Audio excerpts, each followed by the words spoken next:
VK news, राष्ट्र के नाम। देखिए, आज जो प्रेस वार्ता भारतीय जनता पार्टी की ओर से हो रही है, वो महाविकास अघाड़ी के महाकतल खाने की कहानी 125 घंटे के वीडियो में जो कैद हो चुकी है, उस विषय पर है। किस प्रकार से छत्रपति शिवाजी महाराज की पावन भूमि महाराष्ट्र, जिसकी एक बहुत ही स्वस्थ राजनीतिक और लोकतांत्रिक संस्कृति रही है कि हम लोग एक दूसरे के राजनीतिक विरोधी तो ज़रूर होते हैं, परंतु हम एक दूसरे को अपना शत्रु कभी नहीं मानते। इस परंपरा और संस्कृति के खिलाफ जाकर जिस महाविकास अघाड़ी की सरकार को वैसे तो महावसूली अघाड़ी भी कहा जाता था उनके पूर्व के कारनामों को देखते हुए, और महाविनाश अघाड़ी भी कहा जाता है उनके आजकल के कारनामों को देखते हुए, पर आज जो 125 घंटों की मेरे पास ट्रांसक्रिप्ट है उस वीडियो फुटेज की, उससे एक चीज़ स्पष्ट हो जाती है कि अब MVA सरकार का नाम महाविद्वेष अघाड़ी सरकार बन जाएगा। क्योंकि इस पूरी की पूरी 125 घंटे की वीडियो फुटेज में वो सारे सबूत मौजूद है, वो सारे कबूलनामे मौजूद है, वो सारे कन्फेशंस मौजूद है कि किस प्रकार से भारतीय जनता पार्टी मतलब विरोधी पक्ष के नेताओं को और एक तरीके से लोकतंत्र की आवाज को दबाने के लिए ही किस प्रकार से सबसे ऊंचे स्तर से, चाहे वो पुलिस का महकमा हो, चाहे वो सरकारी महकमा हो, एक बहुत बड़ी साजिश और षड्यंत्र को रचा गया ताकि भारतीय जनता पार्टी के वरिष्ठ नेता, उनके ऊपर झूठे मुकदमे दायर किए जाए, उन्हें फंसाया जाए और उन्हें राजनीतिक रूप से उनका कत्ल कर दिया जाए। और इसीलिए आज जब हम कहते हैं कि ये महाविनाश अघाड़ी,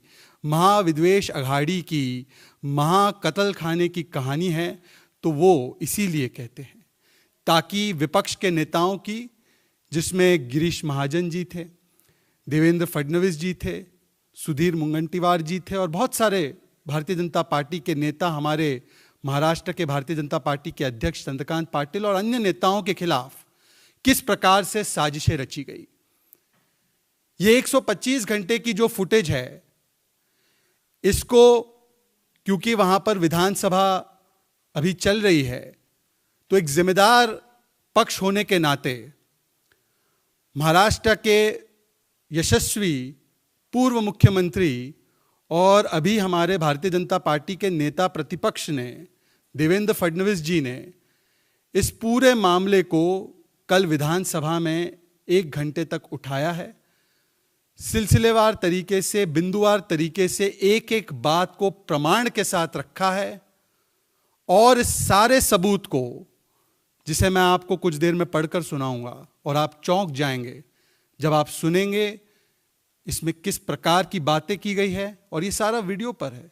आप चौंक जाएंगे, आपके रोंगटे खड़े हो जाएंगे। इस सारी चीजों को, इस 125 घंटे के वीडियो फुटेज को, अलग अलग पेन ड्राइव को देवेंद्र फडणवीस जी ने महाराष्ट्र विधानसभा के अध्यक्ष के पास सुपुर्द कर दिया है और फिर उसकी एक कॉपी महाराष्ट्र के गृह मंत्री को भी दे दी है।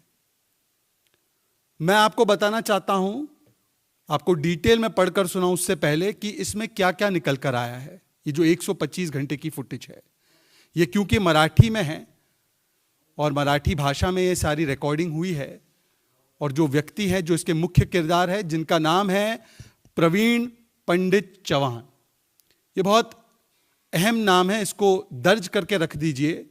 प्रवीण पंडित चौहान ये महाराष्ट्र में स्पेशल पब्लिक प्रोसिक्यूटर, विशेष सरकारी वकील है।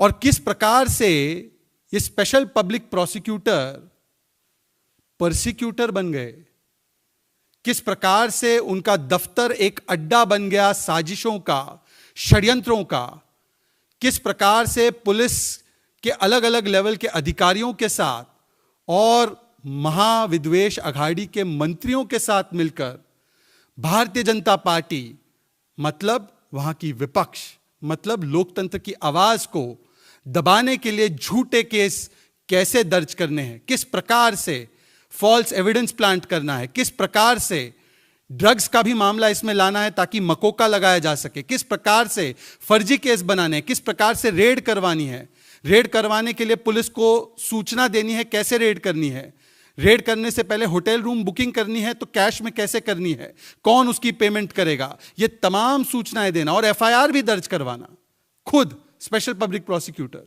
जिसका ये काम नहीं होता अमूमन। किस प्रकार से इसकी मैनेजमेंट की गई, इसका सारा का सारा सबूत, प्रमाण हमने विधानसभा के अध्यक्ष और महाराष्ट्र की सरकार के पास दे दिया है। और हमारी ये मांग है, और जब आप इन बातों को सुनेंगे एक के बाद एक अलग अलग वीडियोस में क्या कहा गया है, तो हमारी ये मांग है, क्योंकि सरकार के मंत्री भी इसमें शामिल है, क्योंकि पुलिस के अधिकारी भी इसमें शामिल होने की बात हो रही है, तो एक निष्पक्ष जांच सरकार के तहत काम करने वाली महाराष्ट्र की पुलिस से तो उसकी अपेक्षा नहीं की जा सकती। और इसीलिए हमारी यह मांग है कि जो पूरा मामला हमने रखा है सबूत सहित, इसमें एक सीबीआई की जांच होनी चाहिए। इस बात को कल रख दिया गया है। महाराष्ट्र की सरकार इस मामले पर कि क्या वो इस पूरे मामले में सीबीआई की जांच के लिए तैयार है या नहीं है, यह अभी तक स्पष्ट नहीं कर पाई है। और मुझे लगता है कि उनकी चयनात्मक खामोशी में भी कई सारे रहस्य छुपे हुए हैं।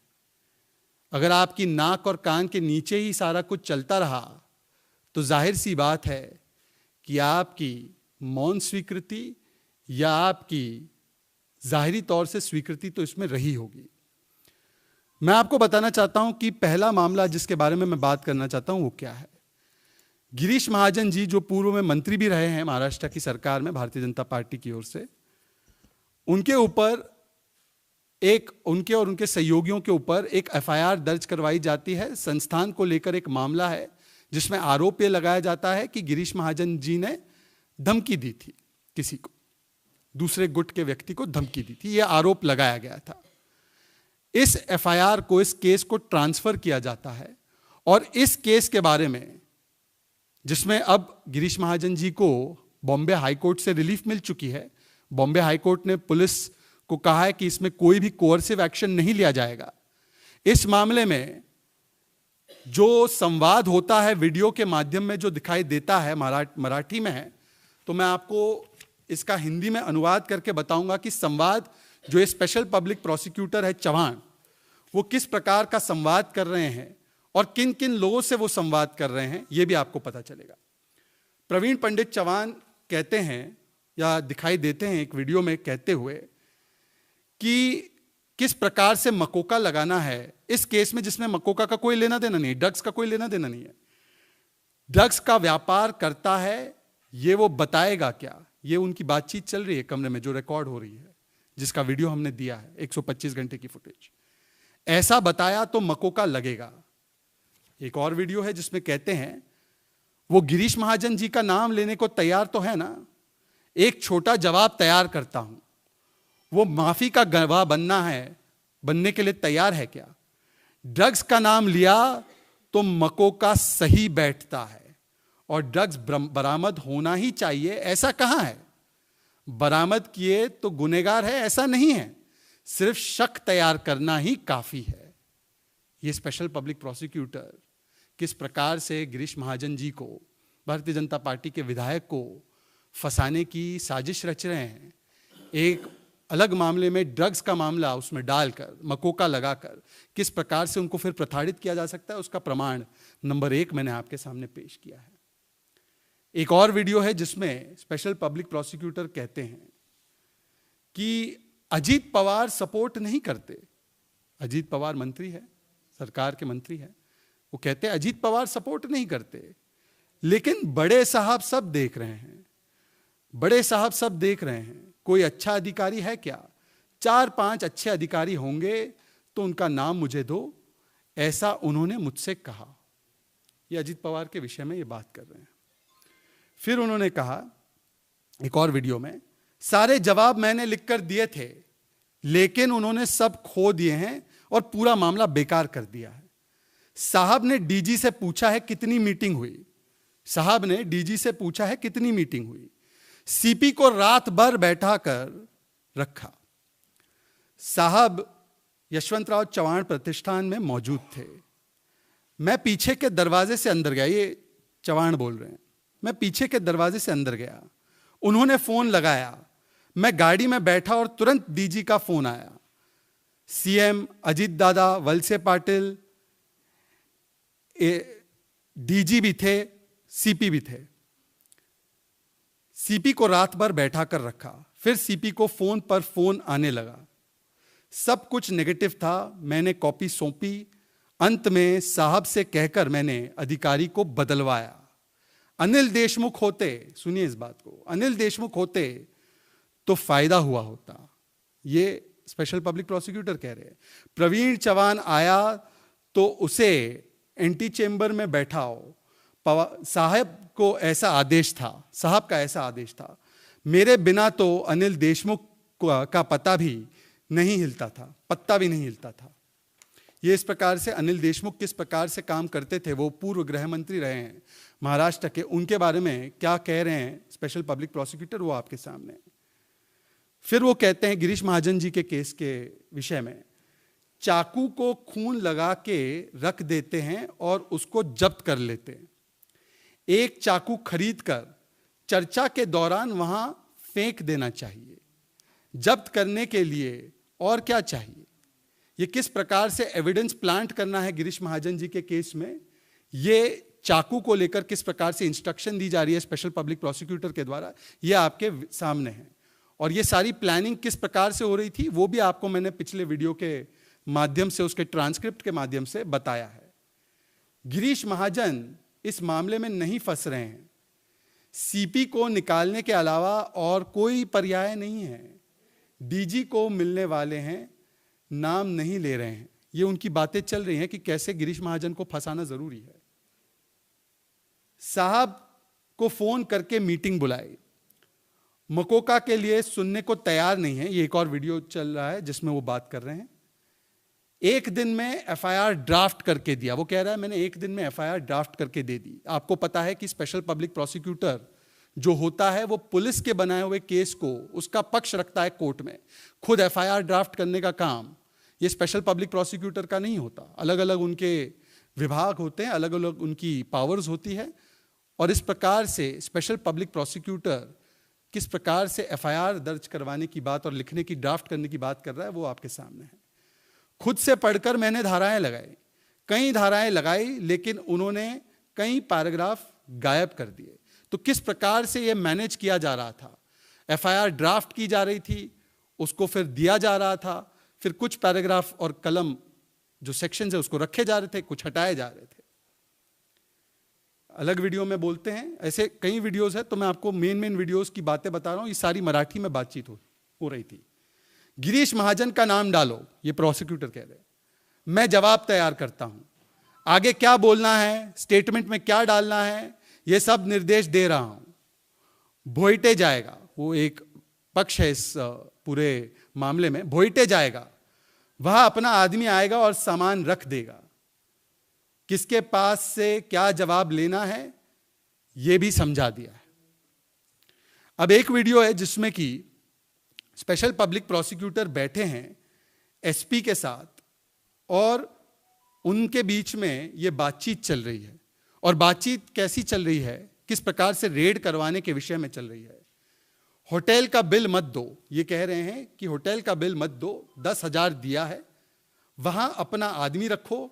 वो 2 फाइल में गिरीश महाजन का फोटो लगाना है, फाइल में फोटो लगाना है गिरीश महाजन जी का। पंच का नाम है, मैं व्हाट्सएप पर भेजता हूं। 2 साइबर एक्सपर्ट रखो, वो अपने आदमी होंगे, साइबर एक्सपर्ट अपने आदमी होंगे। जो हमें पता है वो पुलिस को कहां पता है। 2 टेक्नीशियन रखना है और वो सामान रख देना है। इस प्रकार से वो पुलिस के आला अधिकारी को इस मामले में कैसे रेड करनी है, कैसे एविडेंस प्लांट करना है, उसकी पूरी की पूरी गाइडेंस और निर्देश स्पेशल पब्लिक प्रोसिक्यूटर देते हैं। उन्हीं के साथ, उसी अधिकारी एसपी के साथ फोन पर बात करते हुए वो कहते हैं, चव्हाण, पंचनामा मैनेज करो, 6:30 बजे ऑर्डर मिलना चाहिए, डीडीआर पहचान का हो तो फोन करना। इस प्रकार से पूरी मैनेजमेंट केस की करना। अब मैं आपको कुछ और उनके वार्तालाप के बारे में बताऊंगा। ये बात कर रहे हैं भारतीय जनता पार्टी में जो पूर्व नेता रहे हैं और अब वो एनसीपी में शामिल हो चुके हैं, एकनाथ खड़से के बारे में। खड़से साहब को साहब के पास लेकर जाता हूं मैं, जयंत पाटिल, ऐसे लोग अजीत पवार साहब के पास जाते हैं। मैं नहीं आऊंगा क्योंकि मैं आया तो राष्ट्रवादी का वकील हूं, इसका सबूत मिल जाएगा। ये स्पेशल पब्लिक प्रोसिक्यूटर कह रहे हैं। ये पूरे इसी संदर्भ में है, इसी मामले के संदर्भ में है, किस प्रकार से भारतीय जनता पार्टी के नेताओं को फंसाना है, किस प्रकार से ये होटल में बुकिंग कराकर फिर रेड करवानी है, ये सारी चीजें उसके संदर्भ में ही कहा जा रहा है। कुछ और आपको अंश पढ़कर सुनाऊंगा क्योंकि काफी लंबा है, 125 घंटे का फुटेज है। वैसे तो अगर देखा जाए तो कल देवेंद्र फडणवीस जी ने बताया कि इसकी 25-30 अच्छी वेब सीरीज बन सकती है, परंतु फर्क सिर्फ इतना है कि वेब सीरीज तो ऐसी घटनाओं पर बनती हैं जो वास्तविक नहीं होती है, परंतु ये वास्तविकताएं की बातें हैं, ये जो असलियत में हो रहा था और ये जो साजिशें रची जा रही थी, ये उसका प्रमाण है। अब ये इस वीडियो में बातचीत हो रही है कि किस किस को फंसाना है भारतीय जनता पार्टी से, टारगेट कौन है, किसको फंसाना है, ये चव्हाण कह रहे हैं। जय कुमार रावल भारतीय जनता पार्टी के नेता है, गिरीश महाजन, देवेंद्र फडणवीस, संजय कुटे और मुंगंटीवार, इन लोगों के नाम लेकर ये बात कह रहे हैं कि इनको फंसाया जाना है। नागपुर से मुझे फोन आया, अगले हफ्ते में कहाँ रहूंगा ऐसा पूछा, मुंबई कब आओगे, शुक्रवार को आओ, इस प्रकार की बातें चल रही है।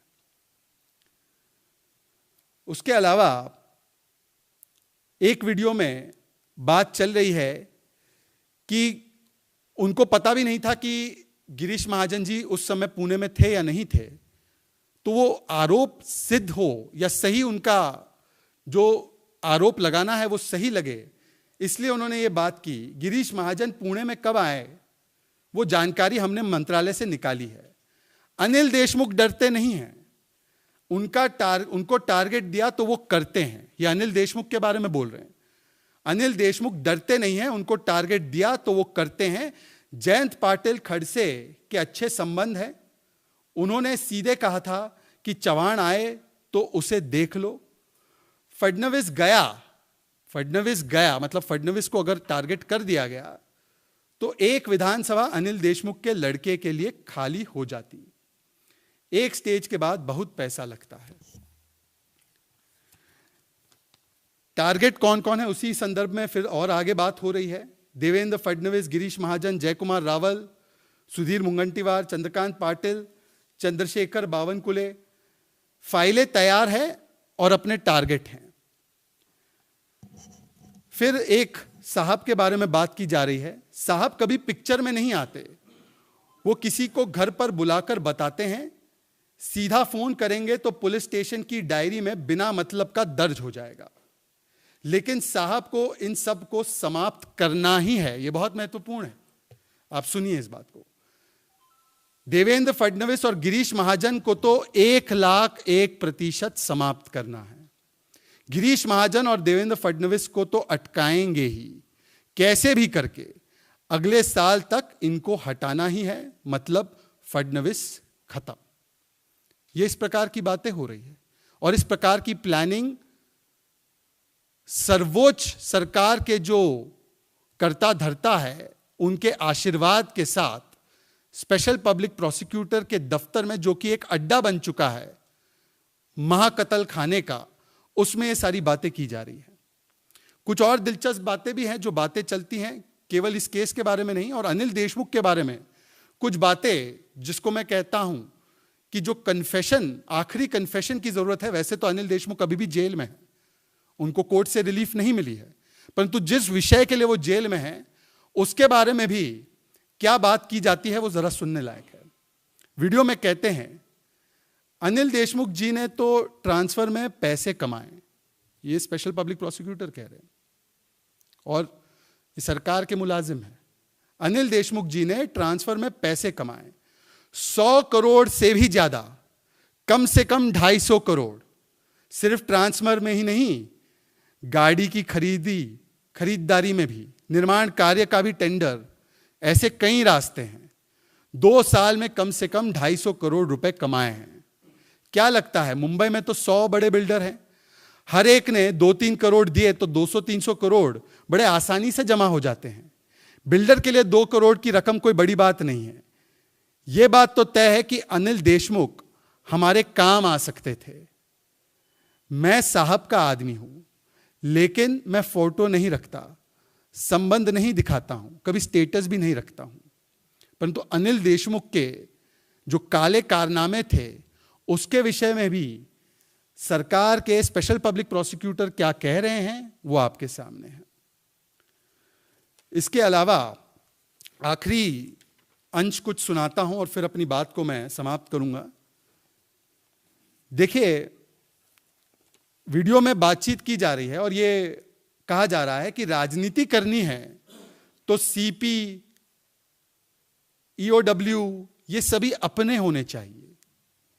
बड़े साहब ने बताया देशमुख 25 लाख रुपए लेकर आए थे, अनिल देशमुख की बात चल रही है, अनिल देशमुख 25 लाख रुपए लेकर आए थे, परंतु मैंने नहीं लिए, बाद में वो पकड़े गए।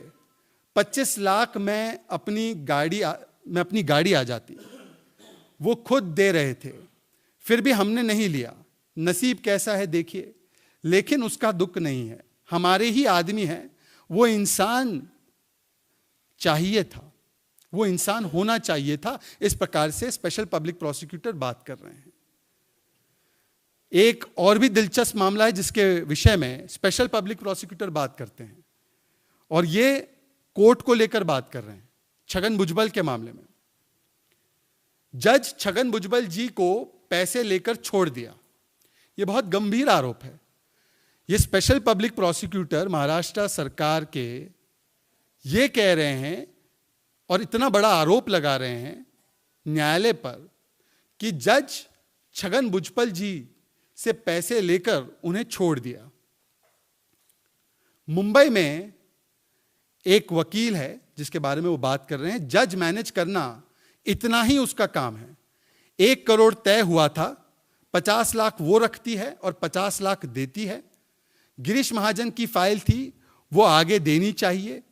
रावल को अंदर डाल दिया होता और महाजन को उठा लेते, इन दोनों को उठा लेते तो डर जाते। फिर अनिल गोटे जो नेता है उनसे भी फोन कॉल पे बात की जा रही है और वो बात कर रहे हैं, वो संजय राउत, ये बात अनिल गोटे से कर रहे हैं। अनिल गोटे कौन है आप जान सकते हैं, महाराष्ट्र की राजनीति आप उससे वाकिफ है। वो संजय राउत ने 3.5 नेता कौन से बताए हैं, संजय राउत की यहां पर एंट्री होती है। तावड़े, गिरीश महाजन, रावल, देवेंद्र फडणवीस, रंजीत पाटिल, हमारे पास सभी फाइल्स है, जेरोक्स देता हूं, कहां मिलना है? वहीं आरबीआई के नजदीक 302 नंबर के कमरे में।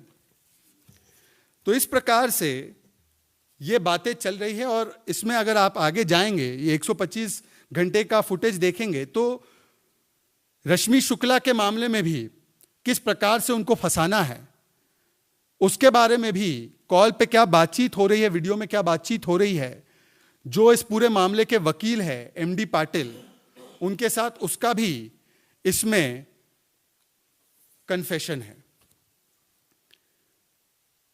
ये सारी बातें जो आती है, इसमें आखिरी में नवाब मलिक के केस में भी एक खुलासा है। सरकारी वकील कहते हैं और नवाब मलिक को कैसे फंसाना है इसके विषय में कहते हैं कि नवाब मलिक को कहना है कि यह फ्रॉड है जो मुझे देवेंद्र फडणवीस जी ने करने के लिए कहा है। मतलब नवाब मलिक को बचाने के लिए अब इसमें झूठे तरीके से कैसे देवेंद्र फडणवीस जी का नाम घसीटना है, तो ये कह रहे हैं कि नवाब मलिक को केवल इतना कहना है कि ये फ्रॉड है और मुझे देवेंद्र फडणवीस जी ने कहा है ये करने के लिए। ये इस प्रकार के आरोपों की भी बात कैसे लगाए जाने चाहिए और मैनेज किए जाने चाहिए, ये भी एक वीडियो में कैद है। देखिए साथियों, कुल मिलाकर जो इस 125 घंटों की वीडियो फुटेज से सामने निकलकर आ रहा है वो ये है कि एक बहुत बड़े पैमाने पर, बहुत बड़े स्तर पर महाराष्ट्र की सरकार के मंत्री, महाराष्ट्र की सरकार का प्रशासन और महाराष्ट्र की पुलिस के कुछ अधिकारी मिलकर विपक्ष के नेताओं को कैसे फंसाना है इसके बारे में पूरी साजिशें रच रहे थे। और इसका प्रमाण हमने विधानसभा में, विधानसभा के अध्यक्ष के सामने और महाराष्ट्र के गृह मंत्री के सामने यह देकर रखा है कि इसमें एक निष्पक्ष जांच होनी चाहिए, दूध का दूध पानी का पानी होना चाहिए और इसके लिए केवल और केवल सीबीआई ही इसमें जांच कर सकती है।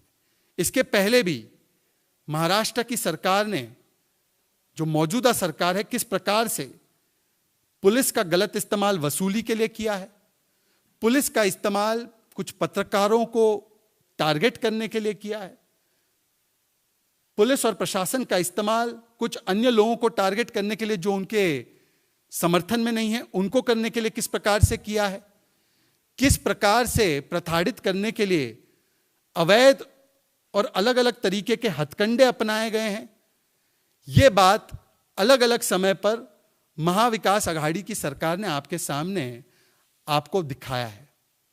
और इसीलिए आज हमारी ये मांग है कि ये षड्यंत्र जो लोकतंत्र के खिलाफ किया गया था, महाराष्ट्र के विपक्ष के नेताओं के खिलाफ नहीं, महाराष्ट्र की जनता के खिलाफ किया गया था, इसमें सीबीआई जांच बहुत जरूरी है। इसके जो भी मुख्य किरदार है इनकी जांच बहुत जरूरी है। बहुत बहुत शुक्रिया। इस विषय पर किसी के सवाल होंगे तो सवाल ले सकते हैं, अन्यथा इस प्रेस कॉन्फ्रेंस को जी।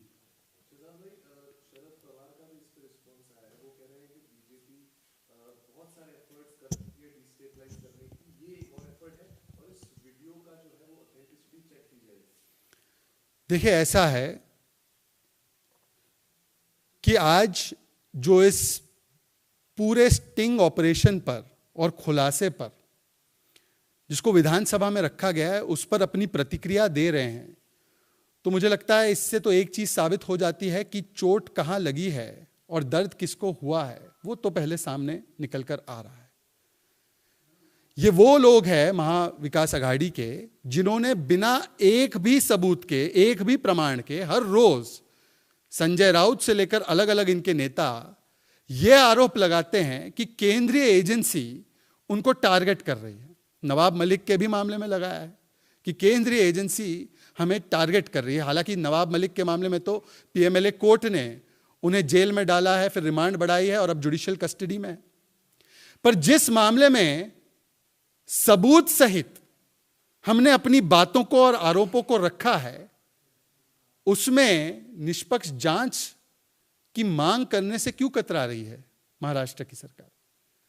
आज मांग केवल इतनी है, ये सही है, गलत है, आरोप में बुनियादी कोई बातें हैं, नहीं है, सीबीआई की जांच होने दीजिए, निष्पक्ष जांच करवा दीजिए, उसके लिए तैयार हो जाइए।